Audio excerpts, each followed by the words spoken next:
Siang itu langit cerah tanpa secuil awan, dan hawa panas menyelimuti kompleks Taman Mini Indonesia Indah.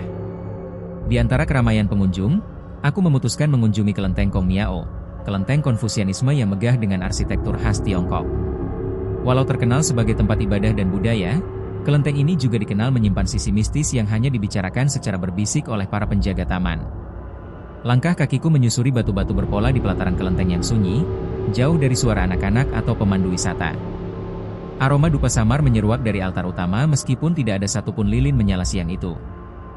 Bangunan yang menjulang dengan warna merah dan emas menciptakan nuansa sakral. Namun yang membuat merinding adalah perasaan seolah ada yang memperhatikan dari balik pilar-pilar ukiran naga.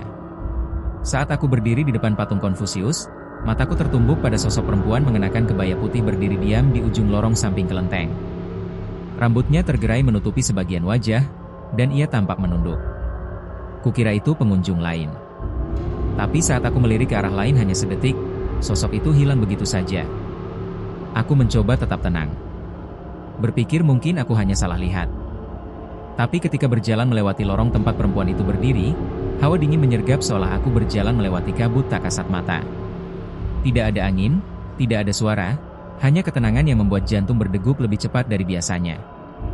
Tiba-tiba, dari dalam ruang meditasi terdengar suara derit pintu kayu.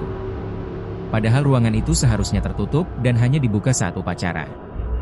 Kuputuskan mendekat. Dalam ruangan gelap yang hanya diterangi cahaya remang dari jendela kayu, kulihat bayangan seseorang tengah duduk bersila di tengah. Sosoknya tidak jelas, tapi aura yang terpancar terasa berat dan menekan. Saat aku mengangkat kamera ponsel untuk merekam, layar berubah gelap. Bukan karena baterai habis, tapi seolah perangkat menolak untuk bekerja.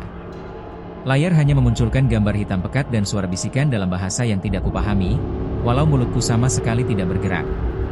Ketika aku keluar dari ruangan itu dan mencoba menjauh, aku melihat kembali ke altar utama. Lilin-lilin yang sebelumnya mati kini menyala perlahan satu persatu, padahal tidak ada orang lain di sekitar, dan aku jelas melihatnya dalam kondisi mati saat pertama datang. Aku langsung melangkah cepat meninggalkan area kelenteng, tapi sebelum keluar gerbang, ku dengar suara perempuan berbisik di dekat telingaku, "Jangan kembali saat malam," padahal di sekitarku kosong. Setibanya di luar, suasana kembali normal. Langit tetap cerah, orang-orang kembali terlihat ramai. Tapi dalam hati, aku tahu, tempat itu menyimpan dimensi lain yang hanya terbuka bagi mereka yang tak sengaja menyapanya, bahkan di siang hari. Kelenteng Kongmiao bukan hanya simbol spiritualitas dan sejarah, tapi juga menjadi saksi bisu dimensi lain yang bersemayam tenang di balik ukiran naga dan dupa kering.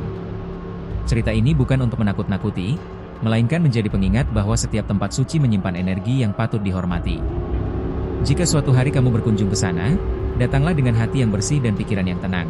Dan siapa tahu, mungkin kamu juga akan merasakan sesuatu yang tak bisa dijelaskan logika, meski matahari masih tinggi di langit.